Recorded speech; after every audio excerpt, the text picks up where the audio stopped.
Are you always wondering how all these people keep going on all these trips and you don't know why it is that you can't go on these trips? Well, what it is that we plan a lot. I've made some disastrous mistakes, not only with budgets, with timing, with understanding where I was going, what flights to take, and really how I was going to pay for all of it. Over the past 24 years, I've collected the tips I'm about to give you. Welcome back, everyone. And if you're new around here, welcome. In this episode, we're going to talk about travel, budgeting, and how best to approach it. I'm going to give you a bunch of tips. I'm going to pile them all into this episode. We're going to talk real fast. Hopefully you get some value from this. If I'm missing something or if you want me to add something in the next video, leave the comment below. I absolutely read all of them and want to make sure that I'm bringing value to you. Let's get going. These are not in any order, so just pick the ones that work for you. Get a separate email account that's related to your travel plans only. It's going to help you track and find those itineraries, so when the trip comes along, you can easily find where it is that you're going, where you're staying, how you're getting there, all in one place. Get a separate savings account. Make one just related to your travel plans. It's going to really help you and remind you that you have a goal that you want to achieve. Use a high yield savings account. Those are going to give you a lot higher interest than your traditional savings. Start using Google Flights to find and save those trips that you're interested in. Google is also going to help you know when the prices are high or where the prices are low and it's ready to buy. Google Flights also has hotels and cars, so you might be able to plan your entire trip just by going to Google Flights. Plan and buy your trips as far in advance as possible. ThePointsGuide.com gives us as one of its #1 tips. I like to book my hotels as far in advance as I can. The flights you can find 364 days depending on the carrier before you depart. And of course, cruises come out 18 to 24 months in advance. Plan now. Book in the shoulder or off season. April through June and September through November are some of the best times to travel, and places are still warm, the weather's great, but there's no people there, or at least there's a lot less people. If you don't have kids, why are you traveling during school vacations? Those places are jam-packed with families. Book refundable fares as much as possible. If you see a lower price, you'll be able to cancel it without any penalty. This works great with hotel rooms and car rentals. Did you know that you can book a cruise 24 months in advance, and as long as you haven't paid the final payment, you can continuously get it repriced? I've saved hundreds, sometimes thousands of dollars because I booked my cruise so far in advance, and I've called every couple of weeks to check to see if the price has gone down. They have always honored that request. If for some reason your price of the cruise goes down after you've made the final payment, call the cruise line. They will honor your request and potentially give you onboard credit. Do note that this type of onboard credit might not be refundable, so you're going to have to use it or lose it. I use it for my tips. Use your credit card wisely. If you start paying interest, you're going to lose money. I kind of think about my credit card like a debit card. I have my savings account where I've been saving for the trips, and when I see a crazy deal, I use my credit card. I also know that at the end of the month, I will be able to use the money from my savings to pay my credit card in full. That means I avoid all interest, but I get all the travel points. Get Global Entry, which is $120 for 5 years. Global Entry is going to help you get into the country. It's also going to be able to give you access to TSA PreCheck. TSA PreCheck is going to save you time at the airport during all those domestic flights. If you have a credit card that includes the benefit of free Global Entry, use the card and apply for Global Entry today. Speaking of TSA PreCheck and TSA security lines, my tip is go left. The lines are going to be shorter. I'm sure there's a scientific reason for that, but I don't have time to look for that, and I don't think you have time for me to tell you. Just remember, go left. Get a credit card that's going to give you access to the airport lounges.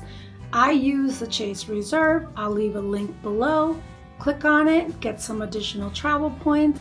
I love the card. By having access to the airport lounges, not only do I get to sit in a slightly more comfortable seat, I also have access to included food and drink. Depending on the airport and where you're going, this could save me $40 to $50 per person every time I visit an airport. The cards do give you access to bring 1 or 2 people with you, so that's 3 people total by using your card. Start using Booking.com or similar. They're going to give you loyalty points and loyalty status. The other thing that Booking.com and Expedia.com have is app-only discounts on certain hotels and car rentals. I think it's pretty worth it to find a program you like and stick to it.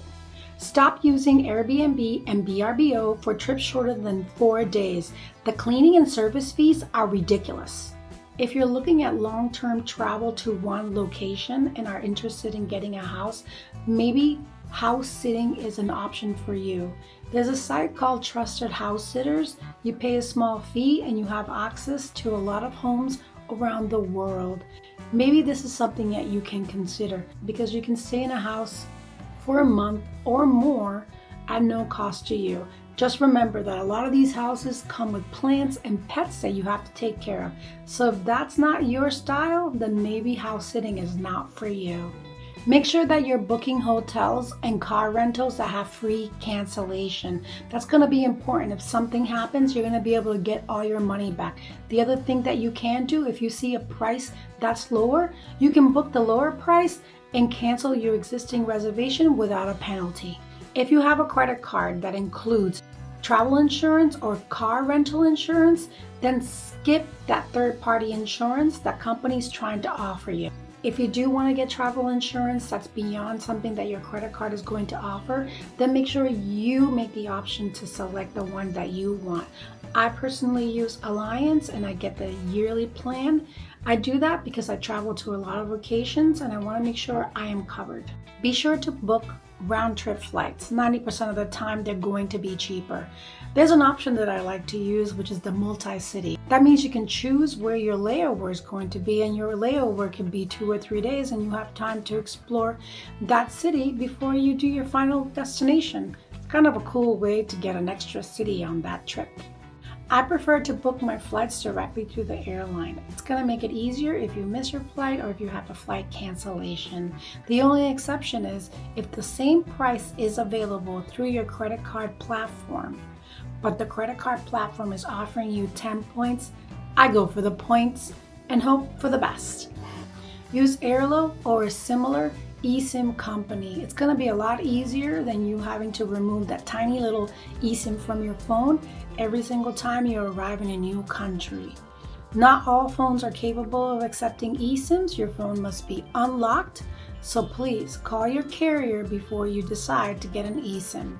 We all love cheap flights. Well, a lot of those cheap flights come with no carry-on and of course no checked luggage. So before you click buy, check the price of the ticket that includes a carry-on. It might just be $20 or $30 more, so just do it, because when you get to the airport, that carry-on might be $40 to $50. Loyalty matters, except when you start to lose hundreds of dollars every year. I was a big fan of JetBlue for many years. They had a direct flight, Boston to San Juan. It included free carry-on and also free seat selection. Well, JetBlue stopped that, and now I ended up having to pay for my seat selection and my carry-on. I decided that Delta was going to be my new best friend. Delta started running a direct flight, Boston to San Juan, on brand new airplanes that included free seat selection and free carry-on. Goodbye JetBlue, hello Delta. Sometimes loyalty takes you so far. This final one might not work for everyone. AAA, AARP, and students get a discount. So call, don't be ashamed. We all deserve to save a little money where we can. Wow, that was a lot of talking. I hope these tips help you. If you're interested in learning more about the way we travel and the way we live life and talk about some finance, then subscribe to our channel. We'd love it if you can join our community. If I've missed something or if you have any tips, leave them in the comments below. And as usual, happy savings.